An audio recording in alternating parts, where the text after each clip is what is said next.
Amigo, que o Senhor retribua consoante o que fizeste. O Senhor Deus lhes dê a devida recompensa. Muito feliz por me encontrar com o irmão Felipe, nosso maestro da nossa juventude assembleiana do estado do Piauí. E também se congrega no mesmo campo de seu Sudeste em Teresina. Sua esposa, a doutora Josi, sua família. Deus te abençoe e te use para a glória de Deus. Abra por bondade a Bíblia outra vez, na primeira epístola que Paulo escreveu aos Coríntios, o capítulo de número 15, a leitura temática está extraída do versículo 51 ao versículo 58, eu faço a leitura dos versículos 51 e 52. Notadamente, todos que têm a Bíblia Sagrada, compreenda a importância de receber a bem-aventurança em lê-la. Está escrito que são bem-aventurados os que leem. E leem a palavra de Deus. O som está audível aonde os irmãos estão recepcionando. Amém? Tá bom aí, Felipe, o som? Glória a Jesus. Está perfeito aqui, irmão. Primeira aos Coríntios, capítulo 15. Permaneçam sentados, só veja na tua Bíblia. Está escrito assim: Eis aqui vos digo um mistério. Na verdade, nem todos dormiremos, mas todos seremos transformados. No momento, no abrir e fechar de olhos, ante a última trombeta, porque a trombeta soará, os mortos ressuscitarão incorruptíveis, e nós seremos transformados. Nós falamos hoje, apesar de que nem todos estavam pela manhã, a respeito do maior acontecimento anelado, desejado e aspirado pela igreja. Indubitavelmente, este é o evento do encontro, este é o evento áureo da igreja. Dentro da linha escatológica, o primeiro acontecimento que se dará é o arrebatamento. Essa expressão escatologia do grego, escatos, que é os últimos acontecimentos ou os últimos dias, e logia significa estudo. Logo, a escatologia estuda sobre os últimos acontecimentos. E é verdade que nós estamos sendo bombardeados por interpretações errôneas na escatologia bíblica. Até as linhas que se divergem a respeito deste acontecimento em tempo. Sendo que existe a linha chamada pré-tribulacionista, que concordam, que creem que é a nossa linha, que nós acreditamos que esse acontecimento se dará antes da revelação da ira de Deus, que é chamada a grande tribulação. Apocalipse 3:10 diz o Senhor: como guardastes a palavra da minha paciência, eu também te guardarei da hora da tentação que há de vir para tentar os que habitam sobre a terra. Então, aos outros que creem, que são chamados de midi ou mesotribulacionistas, que acreditam que o arrebatamento se dará na metade da grande tribulação. Os midi-tribulacionistas também, eles acreditam que metade vai e metade fica, e baseia erroneamente em parábolas, como a parábola do capítulo 25 de Mateus, por exemplo, e que se trata de 10 convidadas da noiva, que é dentro de um costume judaico.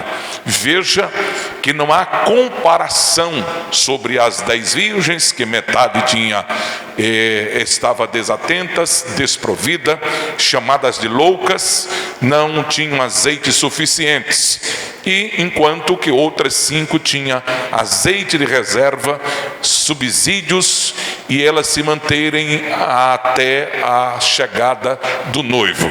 Entretanto, estas eram convidadas da noiva, e a Bíblia Sagrada faz apologia a esta simbologia da igreja com a noiva. De certa maneira, as convidadas não eram a noiva, eram convidadas da noiva. Não tem nada a ver, metade vai, metade fica, metade está pronta, metade não está pronta. A única mensagem da parábola é comparar a vinda de um noivo para o casamento judaico, que se dava daquela maneira: a casa estava toda arrumada, a noiva aguardava, tinha suas convidadas, as convidadas eram para recepcionar o noivo e a sua comitiva. E o caso daquelas moças, daquelas virgens, que não esperava a demora do noivo, acabou o noivo tardando, chegando perto da meia-noite, e os seus azeites já tinham sido esvaziado, gasto, porque não aguardava. E a mensagem de Deus nesta parábola é: estejam preparadas para não acontecer, ou estejamos preparados para não acontecer como as virgens desatentas, nada mais do que um despertamento. Também a Bíblia vai dizer em Mateus capítulo 24, versículo 36, que aquele dia e hora ninguém sabe, nem os anjos, nem o filho, mas unicamente o Pai. E diz que assim como foi nos dias de Noé, também será na vinda do Filho do Homem. Notadamente, Noé trabalhava, notadamente o mundo todo estava conturbado, e ninguém imaginava que de repente vinha um dilúvio e consumiu a todos. Essas mensagens são de despertamento, mas não é uma mensagem literal. Existe também a linha que interpreta que o arrebatamento se dará no final da grande tribulação, mas em todas essas linhas ele cita o arrebatamento. Nós falamos hoje pela manhã que existe uma diferença de pelo menos 10 diferenças entre vinda e arrebatamento. Eu disse propriamente que vinda na teologia bíblica é chamada daquela vinda visível, enquanto que o arrebatamento é exclusividade da igreja, cuja expressão no grego é harpazo, que quer dizer tomar com muita força, atrair, arrancar, elidir, de maneira que ninguém possa sustentar este arrancar da igreja. Nos termos técnicos do grego, nós temos a expressão optomai, que quer dizer vir. Nós temos a expressão erkormai, que quer dizer aparição, epipanos, que quer dizer também presença, e parousia, que significa vinda. Os termos técnicos do grego que define essa expressão arrebatamento. Nós encontramos de forma alusiva as expressões arrebatamento, mas não diretamente. A única vez na Bíblia que possui o vocábulo arrebatamento é somente em 1 Tessalonicenses 4:17. Seremos arrebatados. A expressão aqui está no sentido progressivo, futurístico. Seremos arrebatados. Sobre a diferença, eu citei pela manhã, e os que não tiveram pela manhã, para não perder, veja, a diferença é simplificada. O arrebatamento, ele vai acontecer para livrar a igreja da grande tribulação, que é o Senhor livrando da ira vindoura. A vinda de Jesus se dará exatamente no calendário das 70 semanas de Daniel, quando o Senhor vai voltar novamente, e ele vai vir para livrar Israel da grande tribulação. No arrebatamento, Jesus vai ficar nos ares, conforme Tessalonicenses 4:16, mas na vinda dele, ele vai pisar na terra, conforme Zacarias capítulo 9, verso 17. No arrebatamento, Jesus vem para galardoar os salvos. Seguido do arrebatamento, nós iremos para o tribunal de Cristo. Na vinda de Jesus, ele vem para julgar as nações e encaminhar Israel para o reino milenial, onde terá o derramamento total do Espírito Santo. No arrebatamento, Jesus pode vir agora, porque os sinais visíveis, palpáveis, estão prontos. Mas se o arrebatamento acontecer agora, 7 anos depois, vai acontecer a vinda do Senhor Jesus. O arrebatamento, Jesus será perseguido ou percebido pelos sinais que foi acontecido em Mateus capítulo 24, citado. Esses sinais estão em evidências, estão acontecendo: guerra, rumores de guerra, nação contra nação, reino contra reino, fome, peste, terremoto. Em 5.000 anos da história da humanidade, segundo os registros, já tinha acontecido 14.331 guerras. Recentemente existe agora cerca de 8 países guerreando, inclusive os mais famosos que está na mídia, que é a guerra da Rússia com a Ucrânia. Mas o mundo já guerreou 2 vezes, que foi a Primeira Guerra Mundial, do ano de 1914 ao ano de 1918, e o soldado retorna infectado com a gripe influenza. E no ano de 1939 retornou a Segunda Guerra Mundial, que foi até o ano de 1945. Mas é guerra da Bósnia, do Vietnã, das Malvinas, dos Canudos, guerra do Irã com o Iraque, guerra do Golfo Pérsico, guerra agora recentemente do Irã com Israel. Tudo já acontecera. Então são apenas princípios de dores. E eu não demoro para citá-los aqui sobre esses sinais que são visíveis, que estão acontecendo diuturnamente, porque você já sabe, porque o jornal também já noticia. Só você pegar um livro de história e você vai observar todos esses sinais já acontecendo. Então o arrebatamento será invisível. Invisível por quê? Por conta do momento, por conta da rapidez. Percebam que Paulo cita aqui no texto que lemos sobre 2 expressões de rapidez. Primeiro ele diz assim: vai acontecer num momento. Pergunta para teu irmão: dá para você descrever um momento? Enquanto eu estou pregando, tua mente viaja nos Estados Unidos, viaja no Japão, viaja no céu, viaja na terra. Não dá para descrever um momento. Então, no momento, segunda expressão: abrir e fechar de olho, ou piscar de olho. A ciência diz que a rapidez de um piscar de olho é de 6 milésimos de um segundo. Não dá para pedir perdão, não dá para levantar a mão, não dá para reconciliar. O arrebatamento é para quem estiver preparado. Arrebatamento não é para preparar, é para buscar os que estão preparados. Olhe para teu irmão e diz: preparar é hoje, se arrumar é hoje, se ajeitar é hoje, se preparar é agora. Arrebatamento é para quem estiver preparado. Então a diferença, que o arrebatamento será invisível, mas a vinda de Jesus será visível. Todo olho verá, todo olho verá os que estiverem aqui. Então essa é a diferença de arrebatamento e de vinda do Senhor Jesus Cristo. Mas quando Paulo está tratando para esta igreja sobre esse acontecimento futurístico, Paulo enfatiza sobre a transformação do corpo de corrupção no corpo de incorruptibilidade. Paulo fala desse corpo mortal transformado num corpo de imortalidade. E ele disse que quando o corpo mortal se revestir da imortalidade, que foi morto, julgado e trucidado pelo pecado, cuja os algozes do pecado é a morte, a força do pecado é a lei, mas o Senhor que garantiu a nossa redenção, ele também ressuscitou, surgindo triunfante sobre a morte.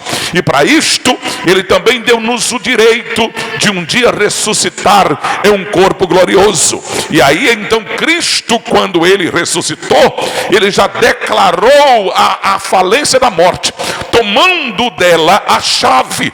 Mas a igreja, os salvos em Cristo, os homens ainda estão descendo a sentença da morte física.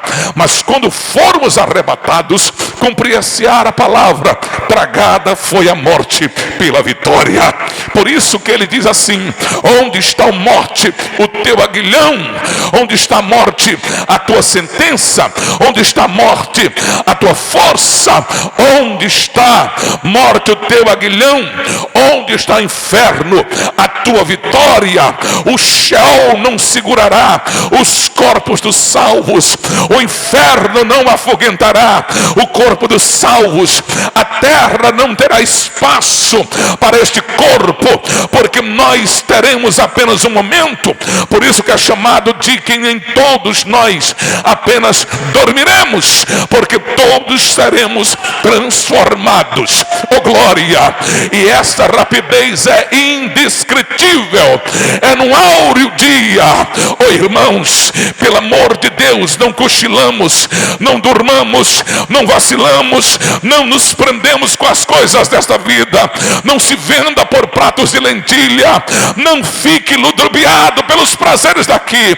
As coisas aqui são passageiras, são rápidas, é como lançadeira de tecelão. Oi, a vida é como a flor da erva, a glória do homem é como a flor da erva. O vento passa, a vaidade passa, as riquezas passam, as glórias se vão, mas as promessas de Deus é eterna, é imortal, é infalível, é divina, é gloriosa, é de Deus, é de Deus, é de Deus, e para sempre gozaremos com Ele em um corpo glorioso. Oh, aleluia! Oh, aleluia! Então esta noite eu quero tratar do momento do arrebatamento, do ato do arrebatamento. Como diz o texto, o momento propriamente dito. A minha mente divide agora para citar sinais concretos do que já aconteceu. Isso apenas para garantir a você que tudo está pronto. Eu citei de guerras, rumores de guerra, nação contra nação, reino contra reino, fome, peste, terremoto, tudo já aconteceu. Seria o ecoar de uma voz histórica? Seria lhe mostrar dados concretos?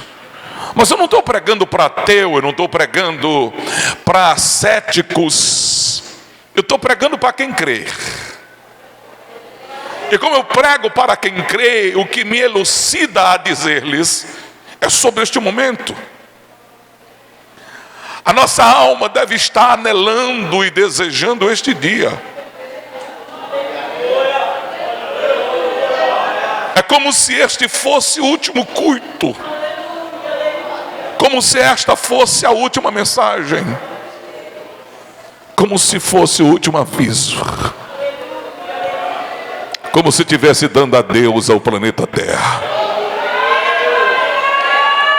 como se fosse a última mensagem, o último abraço, a última noite. Porque o arrebatamento será iminente, cuja expressão iminente é que está perto de acontecer. Vai acontecer o harpazo, vai acontecer o arrebatamento, vai acontecer o encontro da igreja com o noivo, vai acontecer o áureo dia, e vai acontecer sendo manhã, sendo tarde ou sendo noite. Não é o dia do homem, é o dia de Deus. Os céus vão se abrir. Pedro escreveu dizendo assim, Paulo escreveu dizendo assim, Pedro escreve na primeira epístola, capítulo 5, verso 8, e Paulo escreve em 1 Tessalonicenses 5, verso 2, dizendo: todos nós sabemos que o dia do Senhor virá como ladrão de noite. Claro que eu falo de arrebatamento, ele fala de dia do Senhor, mas para nós, maestro Felipe, o dia do Senhor para nós é o arrebatamento. O dia anelado por nós é o arrebatamento. O dia desejado, eu já disse aqui pela manhã, que eu creio, nós somos da linha que interpreta, que nós não passaremos a grande tribulação, mas eu não estou preocupado que seja antes, durante ou depois. Pode ser que erre os cálculos, o que não erra é que vai ser arrebatado. É iminente, vai acontecer. Eu preciso estar pronto. Oh glória, as taças da ira de Deus podem ser abertas. Pode levantar os animais de tamanho excomunal, como está escrito no Apocalipse. Pode levantar os animais com dente de leões. Pode vir as taças, e tem gente cantando aqueles hinos com medo, com preocupação. Oh santa serva de Deus, oh amado servo do Senhor, se preocupe em ser fiel, se preocupem em se quebrantar a si mesmo, em limpar-se a si mesmo, e levantar altar diante de Deus. Nós precisamos viver agora como se fosse nos apegando sozinho. É a última hora, João disse, estamos a um passo deste acontecimento, os sinais são visíveis. Levanta a tua cabeça, levanta a tua cabeça, o arrebatamento vai acontecer.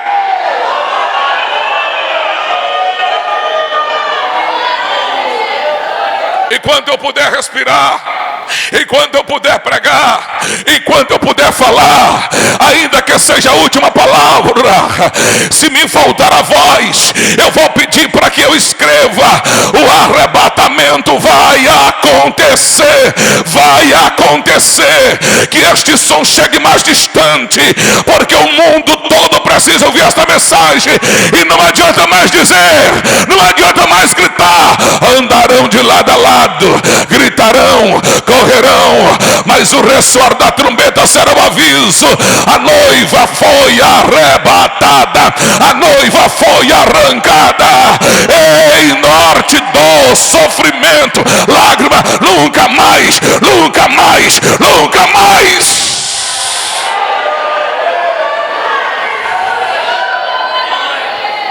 Quando Pedro usou essa expressão, eu fiquei questionando.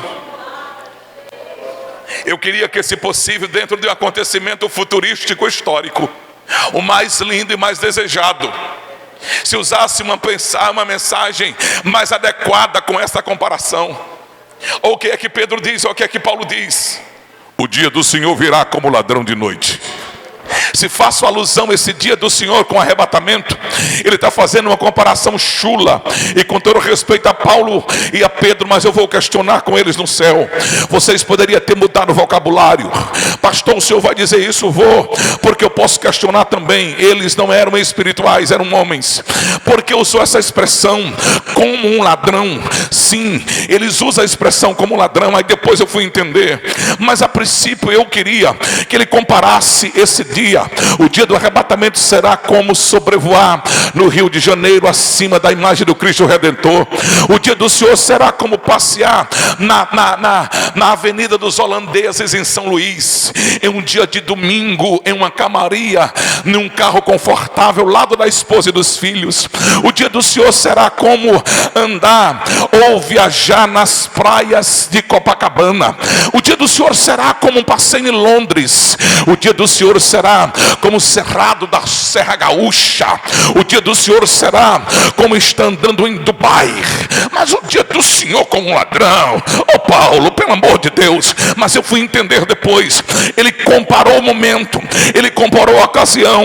Então a primeira coisa que ele compara não é o dia do Senhor é semelhante a um ladrão.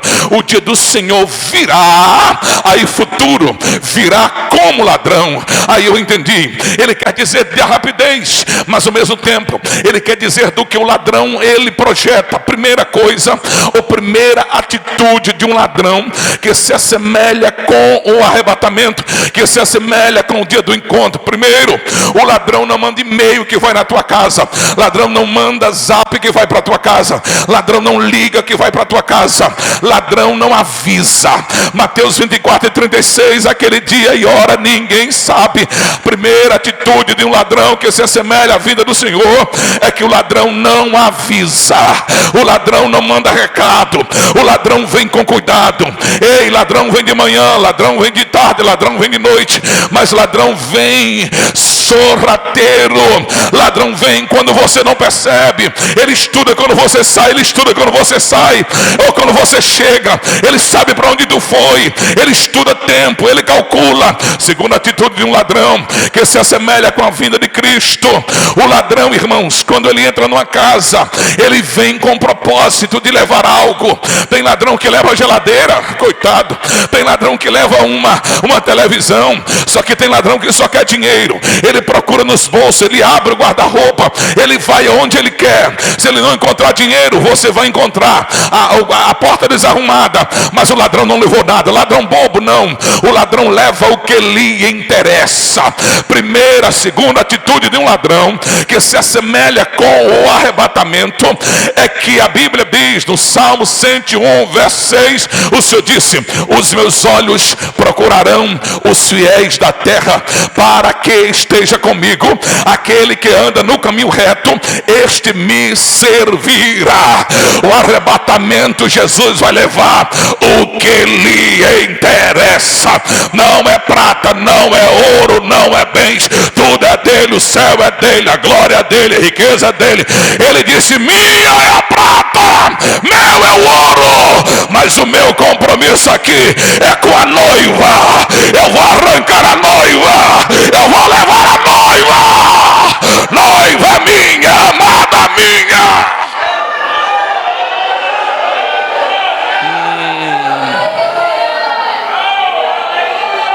Terceira atitude de um ladrão que se assemelha com a vinda, com o encontro, com o arrebatamento.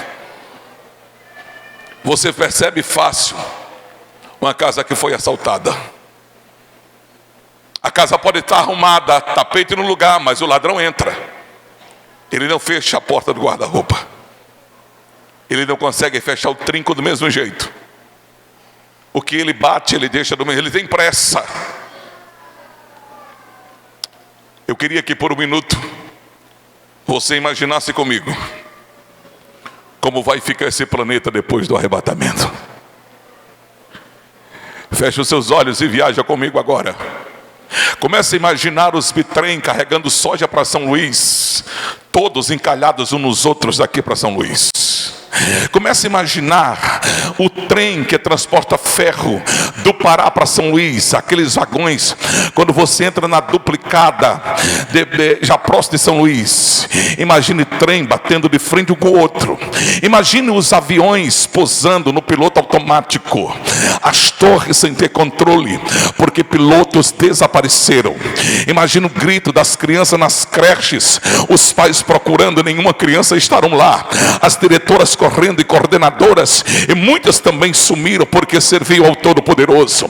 Imagina a correria nos aeroportos, nas grandes metrópoles, nos metrôs em São Paulo, nos grandes centros, as pessoas correndo. Imagina o grito que haverá no mundo todo. Imagina a Globo tendo que anunciar e dizer: senhores, aconteceu um fenômeno, está acontecendo agora nas cidades do estado do Maranhão, uma cidade chamada Gonçalves Dias, desapareceu muita gente, mas o repórter de lá está dizendo que não é só lá também não, em Governador Acha, em Eugênio Barros, em Presidente Dutra. Esse fenômeno acontece também no vizinho estado do Piauí. Desapareceu de Teresina, desapareceu de Altos, de Parnaíba. Subiu a notícia agora que veio, uma multidão de picos desapareceu. Essas não é só no estado não, está acontecendo agora em São Paulo do Rio, no Mato Grosso do Sul, no Mato Grosso, está acontecendo no Rio de Janeiro, está acontecendo em Rondônia, está acontecendo na Bahia, está acontecendo no Ceará. Mas as manchetes internacionais vão dizer: esse fenômeno não é só estadual, não é só no Brasil, está acontecendo em Portugal, está acontecendo também em todos os países do mundo. Ei, a notícia alvissareira: a igreja foi arrebatada, a igreja foi arrancada daqui, o céu se abriu e a igreja foi arrebatada.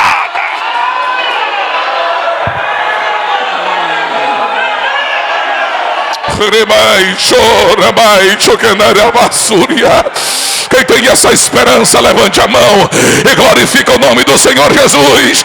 Diga: eu quero fazer parte desta colheita, eu quero fazer parte deste dia. Oh Deus, me aviva, me aviva, me aviva. Não deixa essa chama apagar, não deixa essa esperança apagar. Eu quero ser arrebatado, arrebatado.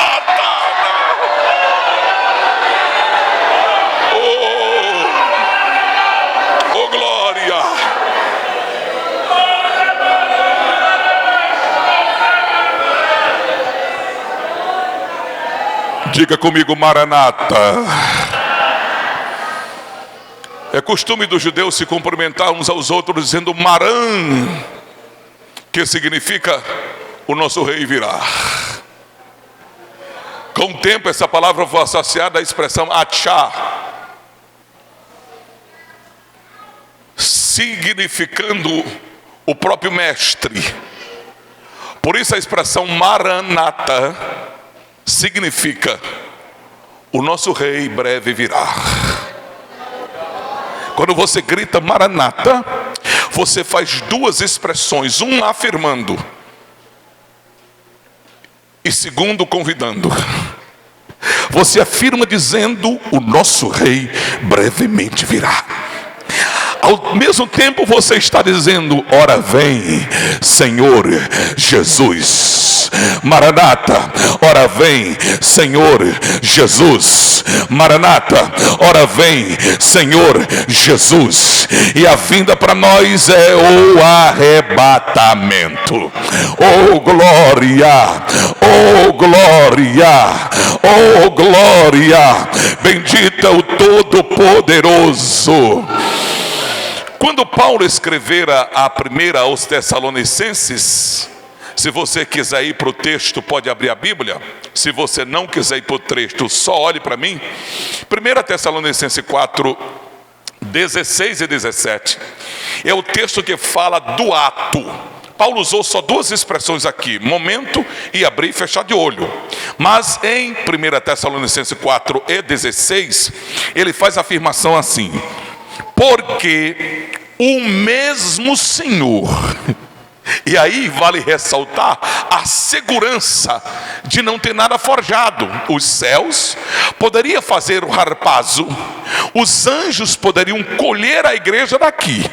Sim, porque os céus têm miríades, miríades e miríades de anjos a serviço do Senhor. Mas os anjos estarão dando assistência no arrebatamento. Mas quem está no controle como comandante é Ele mesmo, o mesmo Senhor. Oh glória, o que era, o que é e o que há de vir. O Cristo ressurreto, o que se doou, o que se entregou, Ele vem receber a noiva amada, que é a igreja. Ele vem receber nas nuvens. Está escrito, o mesmo Senhor descerá dos céus, porque o único que subiu o céu foi Ele. O mesmo Senhor descerá dos céus. Diga para teu irmão, Ele vai descer, e é iminente, em breve Ele vai descer. Oh glória, Ele vai descer. Aleluia, o mesmo Senhor descerá dos céus. Veja um momento, o cenário que é montado. Existem 5 acontecimentos. Primeiro, ele diz assim: o mesmo Senhor descerá dos céus com alarido. Primeiro, diga alarido. Alarido é um vibror. Alarido é um som de muitos gritos. Alarido é um eco de muito som, de muitas pessoas. Eu queria comparar alarido, só para você entender.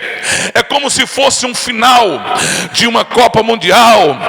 Os brasileiros que são patriotas, todos estão comendo pipoca, assistindo, torcendo para que o Brasil ganhe, ainda que a gente diretamente não ganhe nada, mas só por ser patriota torce.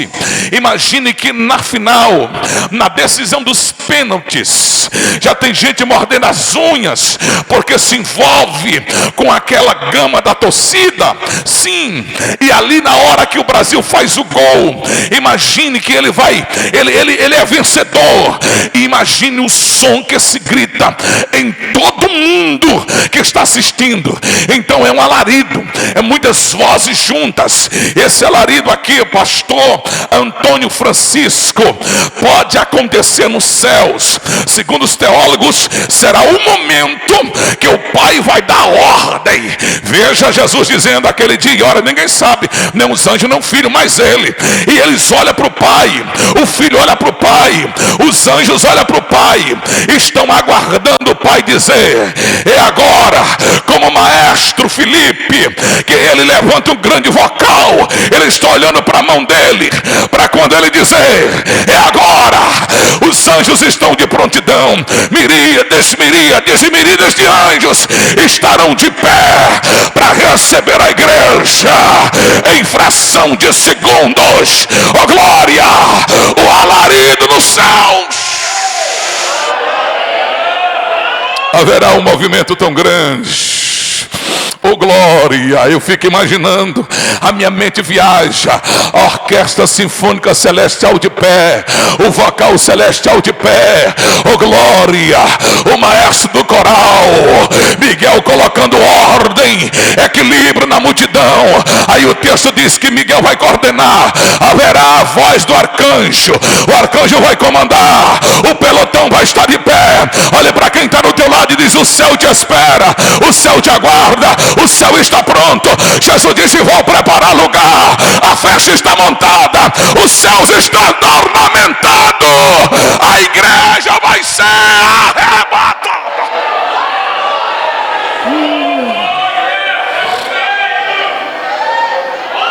João disse que a entrada da igreja no céu era tão linda que os 24 anciãos se prostraram diante do que estava assentado no trono.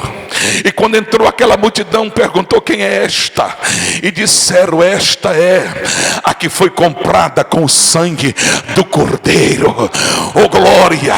Ei, não é pouca gente não, diga para teu irmão: é como a areia da praia. Ai, fordei manchu kendera manda e a plácia. Eu estou sentindo que o Espírito Santo de Deus está renovando a igreja hoje, está renovando a noiva hoje. Abre bem a tua boca e tá encherei, diz o Espírito Santo. Te alegra com esta esperança, te alegra com esta mensagem, te alegra com essa convicção. Aviva em você mesmo, aviva em você mesma. Ei, o Espírito de Deus hoje renova tuas forças para você sair daqui triunfante, radiante na presença do Senhor. Oh glória, oh glória. Primeiro haverá um alarido. O texto diz: alarido nos céus, voz de arcanjo. Esse arcanjo, pastor Léo Wilton, todas as vezes que ele aparece para resolver problemas. É como um pastor auxiliar que está ali ao lado. Esse arcanjo tem uma hierarquia acima dos outros anjos. Ele é arcanjo. Lembra da vez que ele desceu aqui para entregar uma resposta na mão de Daniel? Ele veio aqui porque a Bíblia diz que os demônios estão instalados nas regiões celestes. Segundo os estudiosos, 3 partes dos anjos que foram expulsos dos céus ficaram espalhados. Uns ficaram na região celeste. Efésios capítulo 5, Paulo diz que a nossa luta daqui não era essa luta espiritual. A luta nossa não é contra a carne, não é contra o sangue, mas é contra os principados. Demônio príncipes, assim como existe presidente, governador, senador, deputado, prefeito, vereador, os demônios também têm as hierarquia. Já teve caso de expulsar demônio e dizer: vem um mais forte do que eu. Ou seja, vou chamar o chefe, vou chamar um maior. Esse poder que Deus deu a Lúcifer, ele não tomou, porque Deus é o Todo-Poderoso. Por isso que a Bíblia diz que ele transforma até em anjo de luz. Então esses demônios agem aqui na terra de forma diferenciadas. Existe lugar que ele oprime as pessoas para suicídio. Existe outro lugar que oprime as pessoas, na prostituição. Assim como existem as rendas dos lugares, tem Santo Antônio dos Lopes, que tem o gás, aqui tem a pecuária, Teresina, o polo industrial é saúde e educação. Todo mundo concorre para Teresina por conta da saúde de Teresina, mas as indústrias são poucas. São Paulo é a terra das indústrias. Enfim, os demônios também, eles manietam as pessoas dentro daquele local ali, ao reduto de opressão que ele trabalha. Aqui na terra, os demônios atuam dupla personalidade. Tem lugares, porque agora cresceu muito o satanismo. No Rio Grande do Sul inauguraram uma estátua muito grande de Satã. Os Estados Unidos tem um templo dos satanistas. E as pessoas hoje, Teresina, por exemplo, é a capital do suicídio. Cerca de 1.100 terreiros de Umbanda. E que todos fazem oferendas de céu aberto. Claro, e tem mais, eles se sacrificam lá. Algo que crente não quer pagar preço mais para servir a Deus. E eles pagam preço para servir o Deus deles. Eles atuam camuflados nas faculdades, tentando pressionar a mente das pessoas, nos desenhos, nos vídeos. Tem pessoas presas aqui, presas em joguinho, presas em mensagem, presas em vídeo. Crianças, irmãos, doente mental, por mensagem, eles programam tudo, símbolos, que às vezes a gente nem liga para estudar isso. E mesmo que você se preocupe com símbolo, tem gente quase para endoidar, que quer descobrir tudo. Deixa eu dizer para você, esse sistema é altamente trabalhado. Você não vai ter como criar uma criança, um filho, e colocar dentro de uma vitrine. Ele vai ter que hoje ou amanhã bater de frente com a batalha espiritual. Você tem que ensinar ele a se revestir de Deus para ele enfrentar a batalha espiritual. Batalha espiritual existe, é real. Essa batalha não é física. Às vezes nós pregamos e ficamos doentes, o corpo doente. Batalha espiritual, travada. O que eu não posso é dar ibope para Satanás. Se eu fosse contar as batalhas espirituais que eu já passei, as lutas que eu passo no dia a dia, os ventos contrários, e eu não digo porque, só para não dizer, para não dar ibope para Satanás, porque ele está vencido, perdido, e tem mais: o maior está conosco, o maior está conosco. Mas batalha espiritual tem. Você acha que uma construção dessa aqui não tem batalha espiritual? Você acha que um trabalho desse aqui, o tempo que o pastor preside aqui, não tem batalha espiritual? Teve gente que não concordou, que o pastor está doido, saiu fofocando nas casas crentes. Não estou falando lá de fora não, crente, ou pessoas que deram da cidade, você aí é doido, de um templo, nunca mais vai levantar. Esses crentes aí, esse povo aí, não levanta não, nunca vai levantar um templo desse. Tem gente que olha, não precisa tudo isso não, irmão, isso aqui é coisa suntuosa, não precisa isso não. É porque tem gente que quer medir a casa dos outros pela casa dele. Se tu come só ovo na tua casa, deixa eu comer picanha. É tu que gosta de ovo, não sou eu não. Se tu não gosta de café e gosta de chá, deixa eu tomar café, rapaz. Chá não paga não, é só pegar uma planta. Mas eu gosto de café. Então tem gente que quer medir as cores dos outros. Eu ando num carro que faz 10 km com litro. Aí vão dizer, irmão, esse carro aí gasta demais. A vontade que dá de dizer, mas quem está botando a gasolina sou eu, irmão. Ele só faz 5 km com litro, 2, não tem problema, eu quero andar nele, rapaz. Pastor, o senhor é assim. Não é, as pessoas querem medir os outros. Quer dizer o que é que tu come. Chega para mim e diz, pastor, você está gordo. Estou feliz, irmão. Estou feliz porque eu era feio demais quando eu era magro. Estou feliz desse jeito aqui. Se tu acha feio porque tu é gordo, é problema teu, rapaz. Cada pessoa tem que se sentir bem como ele é. agora quer pressionar a cabeça dos outros, quer encucar na cabeça, quer que seja você. Diga para teu irmão que está do teu lado: você é você, você é você, você é você. Deixa eu sendo eu, seja você. Agora deixa Deus se usar como você é. Cante, pregue, sirva do jeito que você é. Deixa eu ser eu, cheio de Deus.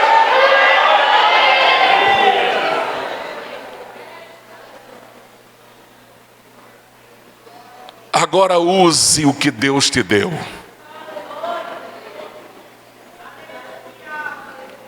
Faça o que Deus te deu, o que Deus colocou no teu coração. Você acha que não é batalha espiritual, não? O pastor preocupado, aí sai daqui e diz: eu acho que eu estou ficando doido mesmo. Eu acho naquele dia, porque todo mundo vem: irmão, eu sou pastor, já pastoreei, eu sei como é. Tem hora que a gente vai, bate de frente, está cheio de Deus, vai ser desse jeito, mas volta a dizer: os irmãos, está certo mesmo. Como é que eu vou arrumar esse tanto de cimento? Como é que eu vou levantar? Rapaz, agora eu entrei numa encrenca grande. Eu acho que nessa convenção vou pedir para sair. Um irmão, quando vê um desânimo.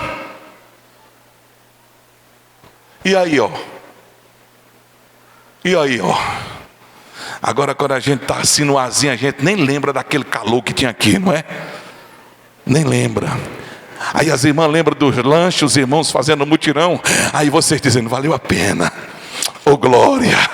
Aquela irmã que trouxe água, que trouxe café, aquele irmão que deu valeu a pena. E qual foi que o pobre aqui? Porque doou cimento, porque doou ferro, porque ofertou, porque fez parte da campanha. Irmão, o dono da prata e do ouro é o Todo-Poderoso.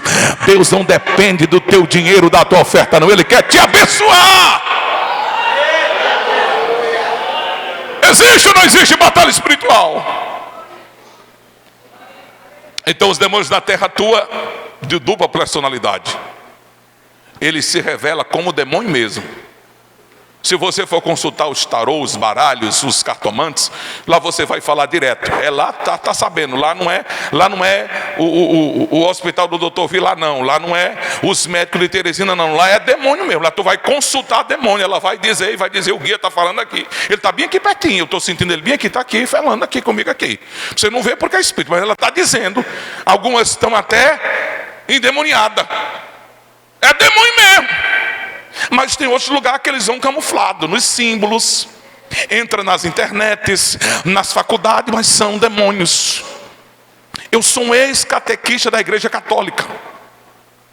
Com todo respeito aos irmãos católicos que tem aqui, eu fiz seminário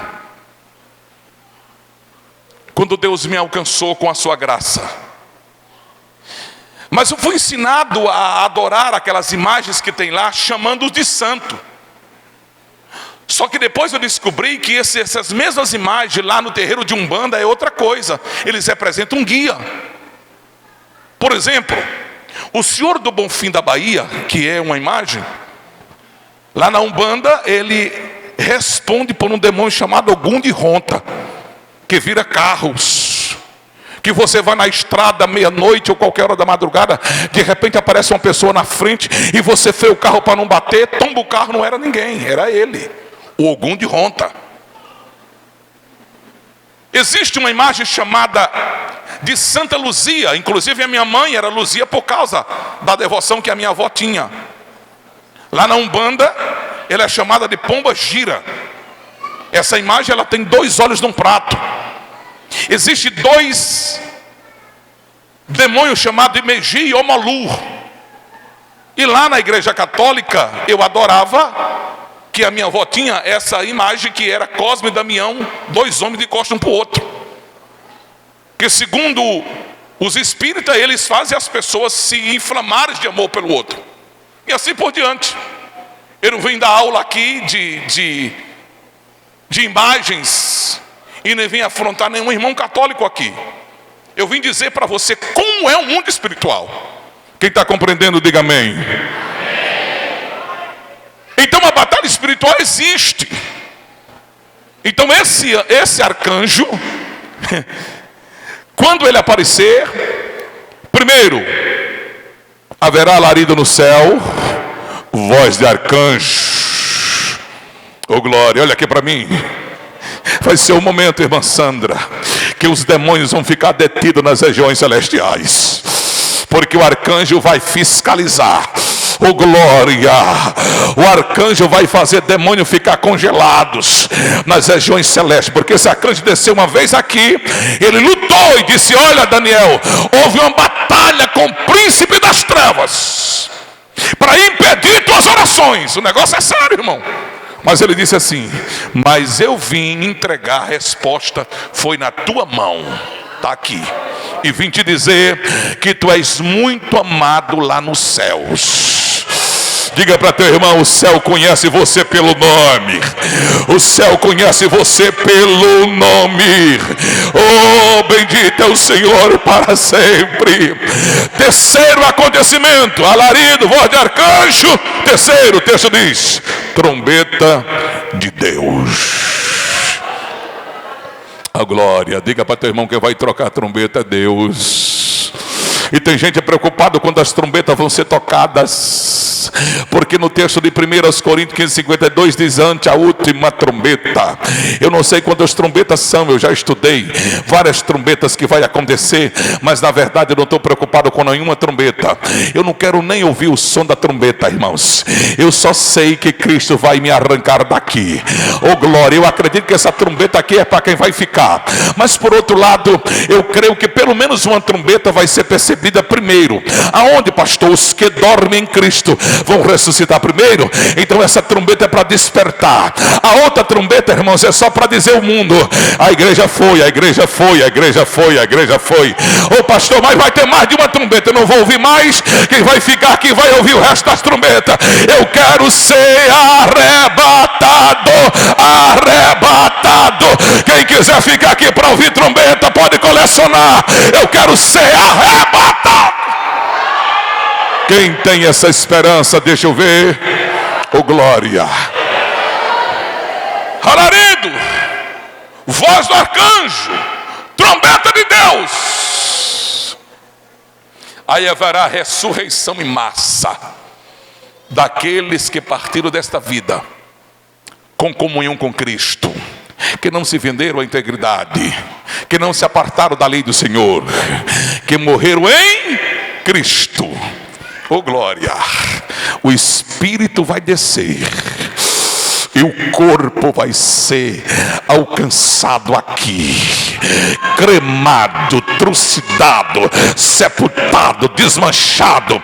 Dá 100 anos, 200 anos, 300 anos, o Espírito vai tomar de novo. Oh glória, oh glória. E vai levantar um corpo glorioso.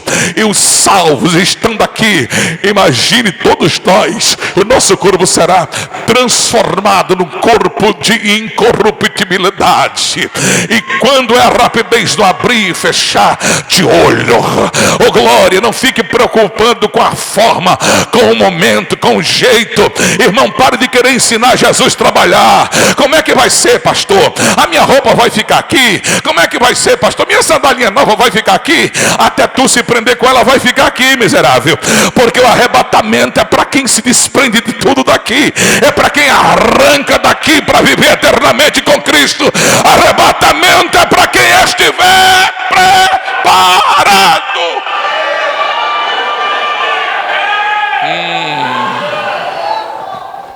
Você tem essa esperança? Eu vou caminhar para terminar a mensagem, mas convicto de que Deus falou com você de forma direta. Eu quero lhe fazer uma pergunta objetiva, direta essa noite. Seria uma falta de entendimento da minha parte lhe perguntar se você crê no arrebatamento. A garganta coça para perguntar, mas eu estou pregando para a igreja, que inclusive vocês que escolheram a temática. Então eu queria que você dissesse, fosse afirmando. Eu não vou perguntar. Diga comigo assim: eu creio no arrebatamento. Diga com vida: eu faço parte do arrebatamento. Então você crê no arrebatamento. Mas eu tenho uma pergunta curiosa para lhe fazer. Saber que Jesus vai arrebatar, nós sabemos. Saber que a vinda dele visível vai acontecer. Saber que os sinais se cumpriram, é claro. Saber que o arrebatamento é iminente, vai acontecer breve, sim. Hebreus 10:37, mais um pouquinho de tempo que há de vir virá e não tardará. Saber que a frieza iria tomar conta de quase todos. Não apenas sabemos, mas já percebemos. Crente frio, gelados. Graças a Deus que a igreja daqui ainda não se contaminou com essa frente fria. Tudo nós sabemos. Mas a minha pergunta é: você está preparado? Você está preparada? Arrebatamento vai acontecer? Vai. Mas a minha pergunta é: se tu vai, você vai? Você tem certeza que se a trombeta tocar agora, você está pronto? Ou o coração começou a acelerar agora e a mente começou a trazer confessionário de algo que te acusa? Você está pronto?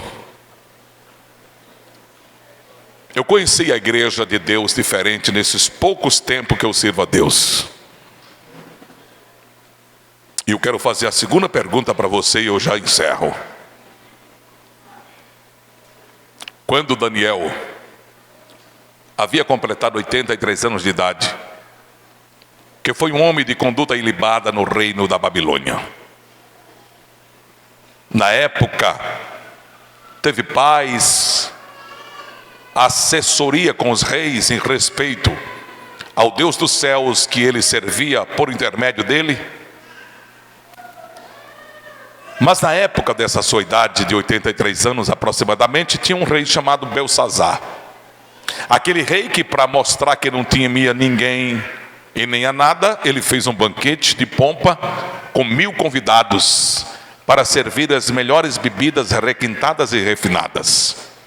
E no auge da festa, no salão festivo, ao som das melhores músicas, ele lembrou que quando ele viu outra vez o almoxarifado, havia taças de ouros, e essas taças de ouro foram recolhidas do templo em Jerusalém, quando Nebuzaradã saqueou eles.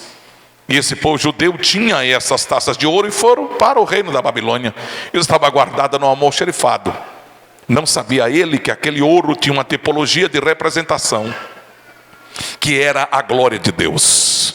Ouro na Bíblia simboliza a glória de Deus.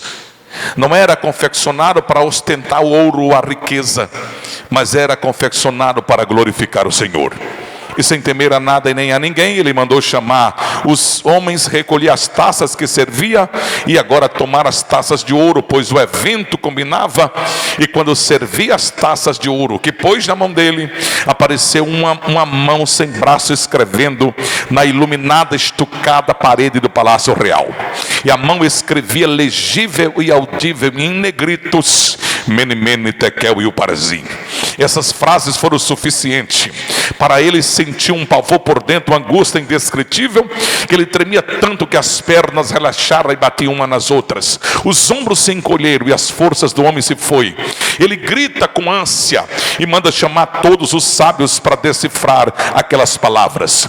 E junta numa fila indiana os sábios para decifrar, todos interessados no prêmio, no dinheiro, na posição, mas são desapontados, porque as línguas ali ninguém consegue interpretar. A ponto dos sábios perder os prêmios, perder a posição, perder o dinheiro, perder o peso de ouro e de prata que era ofertada, e o rei continuava em angústia. O aparato médico lhe auxilia, e ele grita por ajuda, e o sábio chega para ele e diz assim: essas letras aqui ninguém pode decifrar.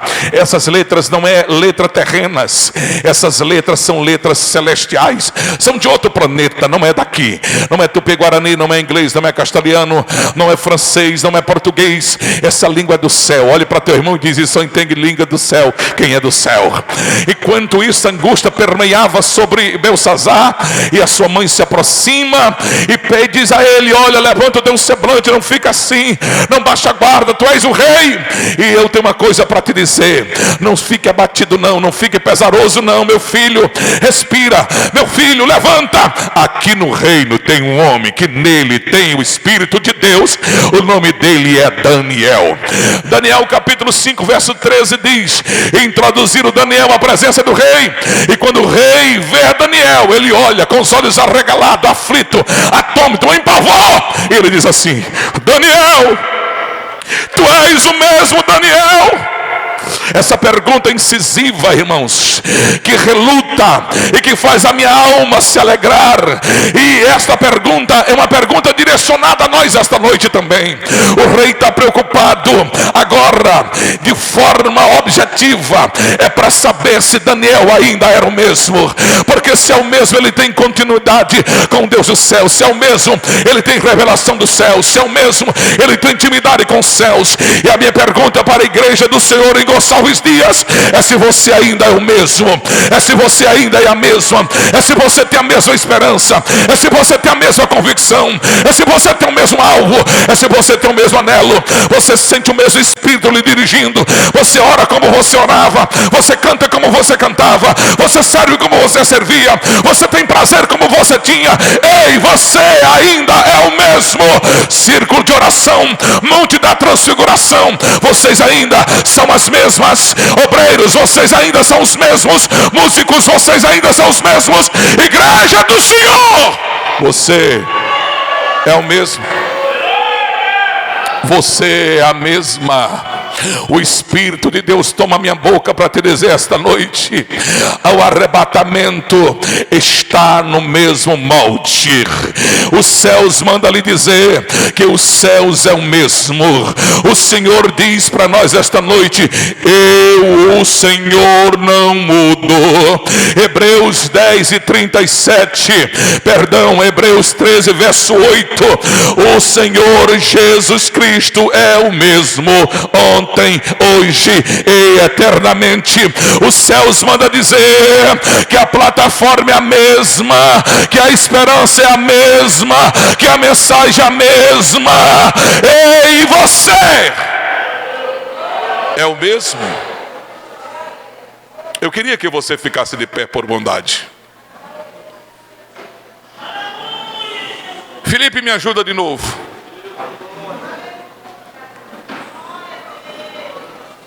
Esqueça quem veio pregar nesse congresso. Esqueça quem está portando essa mensagem agora. Faça de conta que você está diante do Todo-Poderoso agora. É você e Ele. Mas seja sincero, sincera. Você ainda é o mesmo? Eu tenho uma desconfiança que você era diferente. Eu não as conheço, mas em particularidade, a tua esperança não depende da forma que eu estou ministrando aqui ou não. Não é pela minha dicção, nem pelo tom da voz, nem pela expressão bíblica. Eu acho que você era diferente. Eu conheci mensagem do arrebatamento, a gente mais eloquente. A gente chorava mais, se alegrava mais. Vivamos como se fosse a última noite, como se não houvesse mais um amanhã. E se tiver alguma coisa que está te atrapalhando na caminhada, eu vim aqui como profeta de Deus. Reina mais, sou remanto que deplácia. Enquanto Felipe canta, Se você sente, pastor, eu estou cantando no vocal, eu estou no conjunto, as irmãs estão bonitas, prepararam um uniforme bonito, o templo está bonito, mas de nada adianta estarmos todos bonitos aqui, a trombeta tocar e a gente não ir.